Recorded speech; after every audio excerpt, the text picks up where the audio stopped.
Sir 2 में। 5 2 में मस्त है।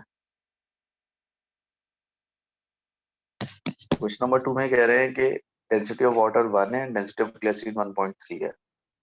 वाटर को आपने 40 सेंटीमीटर क्यूब लिया और फिर मिक्सचर बनाया। तो बताएंगे मिक्सिंग प्रोसेस में दोनों का टोटल वॉल्यूम चेंज होता है, वाटर का कितना वॉल्यूम ऐड किया। अच्छा भाई, लेकिन सवाल बेसिकली ये है कि आपके पास जो है,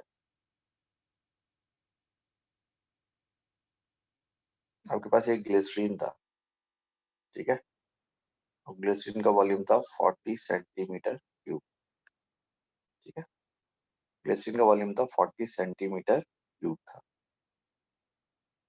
और इसमें आपने मिला दिया वाटर।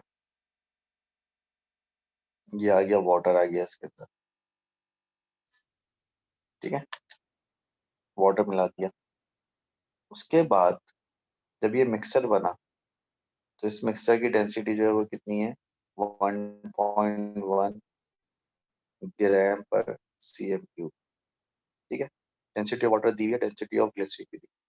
क्या बताएं कि वाटर का वॉल्यूम आपने कितना मिक्स किया था, ये सवाल। देखें फर्ज करें कि हमने जो मास ऑफ वाटर लिया है इस मिक्सचर को बनाने के लिए, इसको हम MW कहते हैं, सही है। फर्ज करें मिक्सचर को बनाने के लिए जो हमने मास ऑफ वाटर लिया उसको हम MW कहते हैं, और जो हमने मास ऑफ ग्लिसरीन लिया है उसको हम mg कहते हैं, ठीक है। अच्छा, हमने जो वॉल्यूम ऑफ ग्लिसरीन लिया है उसको हम Vg कहते हैं, और हमने जो वॉल्यूम ऑफ वाटर लिया है उसको हम VW कहते हैं। तो जो डेंसिटी ऑफ मिक्सचर होगी वो क्या होगी,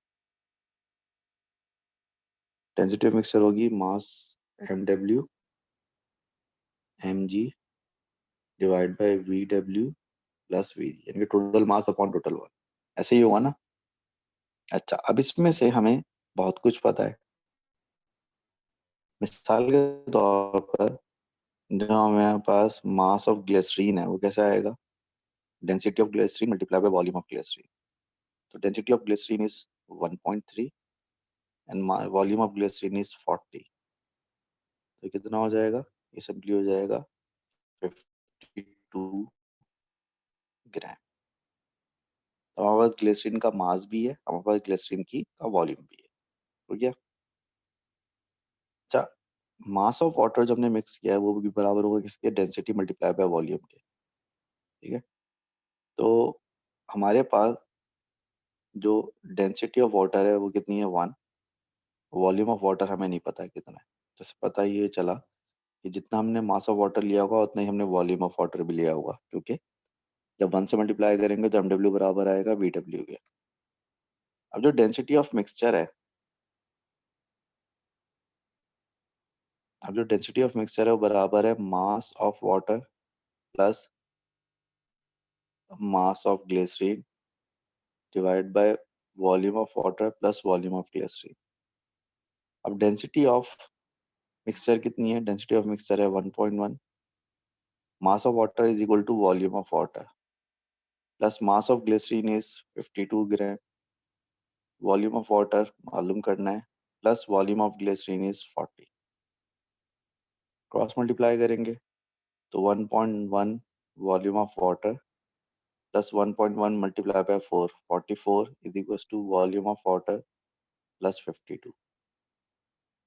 तो 1.1 volume of water minus volume of water is equal to 52 minus 44, and 0.1 volume of water is equal to कितना बनेगा ये, 6 और 2 8। तो volume of water will be 80 centimetre cube, यानी कि डी आंसर हो जाएगा, ठीक है, डी आंसर हो जाएगा इसका। हाँ भाई, कुछ भी समझ में आई बात, जी सर आ गई। ठीक है। और बोले इसके अलावा 3 4 5 6 7 टेक्स्ट बता देगा। आप क्या कह रही हो? क्वेश्चन नंबर 1 में क्वेश्चन नंबर 1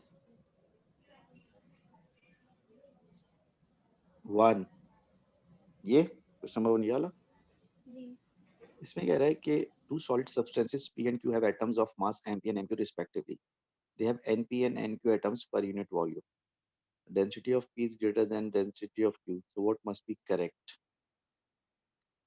देखिए ये कह रहा है कि density of P is greater than density of Q। ठीक है, डेंसिटी ऑफ P किसके बराबर होगी? डेंसिटी ऑफ Q बराबर होगी mass of P divide by volume of P which is greater than by mass of Q। यार मुझे लिखने की जगह चाहिए।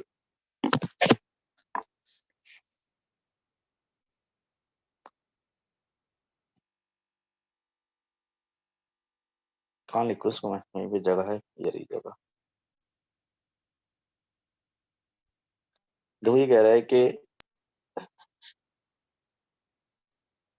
कि density of P is greater than density of Q।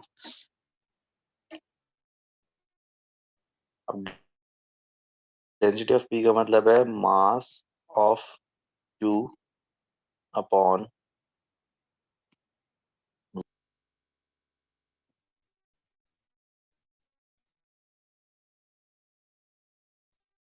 Mass of P।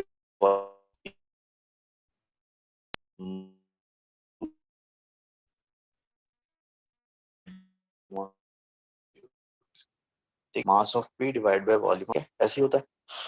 अब मास ऑफ Q का मतलब ये है कि अगर मैं आपसे कहूं कि P के एक एटम का मास कितना है, तो ये कह रहा है कि P के एक एटम का मास mp है और Q के एक एटम का मास nt है। तो पूरे जो P का मास होगा वो क्या होगा?